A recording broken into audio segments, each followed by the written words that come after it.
Hello दोस्तों, welcome back. आज हम लोग चालू करने जा रहे हैं कॉमर्स का एक नया चैप्टर जो कि है क्लासिफिकेशन ऑफ ह्यूमन एक्टिविटीज़। अब ह्यूमन एक्टिविटीज़ क्या होती हैं? ऐसी कोई भी एक्टिविटी जो कि ह्यूमन बीइंग द्वारा करी जा रही हो और उस पर्टिकुलर ह्यूमन बीइंग की वांट्स यानी कि नीड्स को सेटिस्फाई करती हो। यानी कि आप जो भी एक डे टू डे लाइफ में नीड्स है आपकी या वांट्स है, उसको आप फुलफिल करने के लिए जो भी एक्टिविटीज़ करती हो, उसको ह्यूमन एक्टिविटीज़ का नाम दिया गया है। अब ह्यूमन एक्टिविटीज़ की क्लासिफिकेशन भी है, एक इकोनॉमिक एक्टिविटी और दूसरा नॉन इकोनॉमिक एक्टिविटी। तो पहले पढ़ते हैं इकोनॉमिक। ऐसी कोई भी एक्टिविटीज़ जो कि ह्यूमन बीइंग द्वारा करी जा रही है, जैसे अपन ने पहले पढ़ा है, और उस एक्टिविटीज़ से आप मनी अर्न कर रहे हो, यानी कि एक आपको मॉनेटरी बेनिफिट हो रहा हो। जैसे कि यहाँ पे लिखा है the money earned through work is used to satisfy wants. जैसे कि टीचर स्कूल में पढ़ाता है तो इन रिटर्न वो सैलरी चार्ज करता है, और डॉक्टर जो कि पेशेंट्स अटेंड करता है वो भी उनसे फीस चार्ज करता है, एक्सेट्रा एक्सेट्रा। तो इसका कैरेक्टरिस्टिक क्या है? पहला, जो भी आप इकोनॉमिक एक्टिविटी कर रहे हैं उससे आपका एक मॉनेटरी बेनिफिट यानी कि आपकी एक लिविंग होनी चाहिए उससे, to earn money and acquire wealth. दूसरा, आप जो भी काम कर रहे हैं उस पर्टिकुलर कंट्री में रहकर, तो आप डायरेक्टली या फिर इनडायरेक्टली आप उसकी इकोनॉमी को भी बढ़ावा दे रहे हैं। तो it increases the economic development and also the standard living of citizen. यानी कि एक एवरेज पीपल की कितनी एवरेज खर्च करने की क्षमता है, उसको कहते हैं standard of living. Legally valid यानी कि जो भी आप काम कर रहे हैं वो भी लॉफुली डन होना चाहिए, यानी कि लीगल तरीके से होना चाहिए, इलीगल तरीके से नहीं होना चाहिए, वरना वो फिर इकोनॉमिक एक्टिविटी में नहीं आएगा। अब आते हैं दूसरे पे, नॉन इकोनॉमिक एक्टिविटी। ऐसा कोई भी एक्टिविटी जो कि आप अपने सोशली, रिलीजियस, कल्चरल या फिर सेंटिमेंटल रिक्वायरमेंट के लिए कर रहे हैं। अब इन सब का मतलब ये है कि आप जो भी अपने एक सद्भाव से, जिसे कहते हैं, आप कोई भी काम कर रहे हैं। जैसे आप गरीबों में खाना बांटना, आपकी या फिर मम्मी घर के लिए खाना बनाती हैं, तो उनका वो काम नहीं है लेकिन वो अपने भाव से कर रही हैं। ऐसे बहुत सारी चीज़ें जैसे कि helping someone, praying in temple, etcetera. अब इकोनॉमिक एक्टिविटी के भी टाइप्स रहते हैं, बिजनेस, एम्प्लॉयमेंट और प्रोफेशन। तो अपन शुरू करते हैं बिजनेस से। ऐसी कोई भी इकोनॉमिक एक्टिविटी जिनका मेन काम है प्रोडक्शन या फिर एक्सचेंज ऑफ गुड्स और services with the object of earning profit.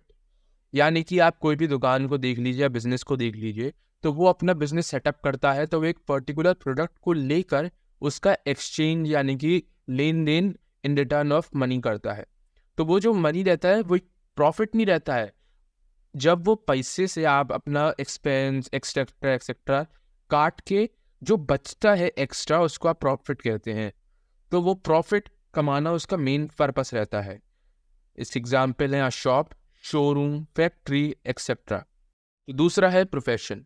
Profession एक तरीके का ऑक्यूपेशन है जिसमें एक पर्टिकुलर इंसान अपनी स्पेशलाइज्ड नॉलेज या फिर स्किल के थ्रू उसको अर्न करता है मनी को। जैसे कि डॉक्टर्स हो गए, सीए हो गए, लॉयर्स हो गए, तो ये अपनी पर्सनल सर्विस रेंडर करते हैं जिसके थ्रू वो फीस चार्ज करते हैं इन रिटर्न। तीसरा है एम्प्लॉयमेंट। एम्प्लॉयमेंट एक ऐसी इकोनॉमिक एक्टिविटी है जिसमें एक पर्टिकुलर इंसान कोई थर्ड पार्टी के लिए काम करता है फॉर सम रेम्युनेशन। रेम्युनेशन यानी कि वही पैसे के लिए। तो इसमें जो भी इन्वॉल्व रहता है एम्प्लॉयमेंट में, उस इंसान को अपन एम्प्लॉयज़ कहते हैं। और एक एम्प्लॉय और जो एम्प्लॉयज़ को हायर करता है उनको एचआर कहते हैं। तो उन दोनों के बीच में एक ओरल या फिर रिटन एग्रीमेंट रहता है जिससे कि उसकी सब कुछ डिसाइड इन रिटन फॉर्म में रहता है कि सैलरी इतनी है, टाइमिंग इतनी है, इंसेंटिव इतना है, एक्सेट्रा। और जो भी इंसान इसमें एम्प्लॉयड करता है एचआर, वो भी एक प्रोफेशनल रहता है। उस पर्टिकुलर जॉब के लिए वो इंसान पहले से ही तैयारी करता है।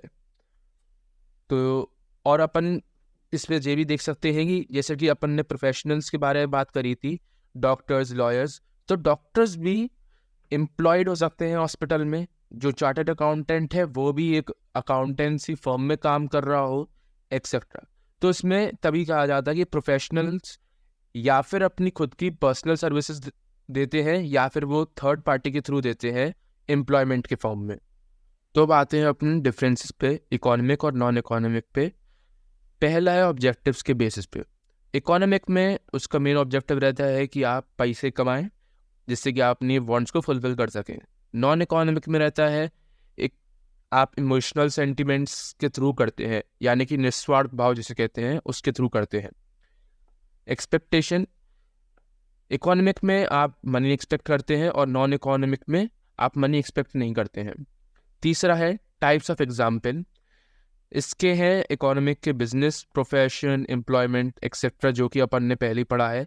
और नॉन इकोनॉमिक के हैं कि आपने कोई धार्मिक काम करा हो या फिर फैमिली के बिहाफ पे आपने कुछ काम करा हो।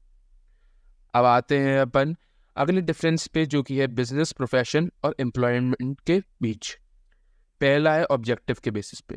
बिजनेस में आप प्रॉफिट अर्न करते हैं, जैसे कि मैंने बताया सारे एक्सपेंसेस वगैरह को, स्टाफ के खर्चे, वो सब को माइनस करके जो बचता है एक्स्ट्रा उसको प्रॉफिट कहेंगे। प्रोफेशन में कहेंगे कि आप कोई भी सर्विस देते हैं उसके थ्रू कमाते हैं पैसे। एम्प्लॉयमेंट में आप थर्ड पार्टी के लिए काम करते हैं तो उनके थ्रू आप पैसे कमाते हैं। मिनिमम क्वालिफिकेशन, बिजनेस में ज़्यादा रिक्वायरमेंट नहीं रहती है, वैसे तो ना के बराबर ही रहती है। प्रोफेशन में क्वालिफिकेशन रहती है जिससे कि आप एक पर्सनल सर्विस दे सकें थर्ड पर्सन को। एम्प्लॉयमेंट में आप के पास जो भी क्वालिफिकेशन है वो जॉब के अकॉर्डिंग होनी चाहिए। तीसरा है रिस्क। बिजनेस में बहुत ज़्यादा रिस्क रहता है कि बिजनेस चलेगा कि नहीं, ये प्रोडक्ट चलेगा कि नहीं, मार्केट में फिट है कि नहीं, तो उसके लिए बहुत ज़्यादा हाई रिस्क रहता है बिजनेस में। प्रोफेशन में नेग्लिजिबल, ज़्यादा नहीं रहता है क्योंकि जो भी अपनी फर्म्स निकालते हैं जैसे कि सीए हो गए, हॉस्पिटल्स हो गए, तो वो लोग उनको इतना रहता नहीं क्योंकि उनका चल भी जाता है, कम चलता है या फिर ज़्यादा चलता है, ऐसा नहीं कि बहुत ज़्यादा ही रिस्क पे हो। एम्प्लॉयमेंट नो रिस्क, उसको तो थर्ड पार्टी के नीचे काम करना है तो उसके लिए तो कोई रिस्क है ही नहीं, उस कंपनी या थर्ड पर्सन के लिए रिस्क है। इन्वेस्टमेंट, बिजनेस में बहुत ज़्यादा इन्वेस्टमेंट लगता है, आपको लैंड, फर्नीचर, इक्विपमेंट्स वो सब खरीदने रहते हैं। प्रोफेशन में रहता है कम कैपिटल, आपको बस लैंड, फर्नीचर एक्सेट्रा बिजनेस के कंपैरिजन में आपको कम चाहिए रहता है। एम्प्लॉयमेंट में आपको तो सब कुछ प्रोवाइड करती है कंपनी या जिसमें आप अंडर आप काम कर रहे हैं। तीसरा है फॉर्म ऑफ रिवॉर्ड, बिजनेस में आपको प्रॉफिट मिलता है रिटर्न, प्रोफेशन में आपको फीस मिलती है जो भी आप सर्विस देते हैं, एम्प्लॉयमेंट में वेजेस या सैलरी होती है। तो बस यहीं तक था ये चैप्टर, और आपको अगर कोई डाउट्स हो तो उसके लिए आप कमेंट्स कर सकते हैं, और लाइक करें, शेयर करें और दोस्तों के साथ भी शेयर करें और सब्सक्राइब करें। धन्यवाद।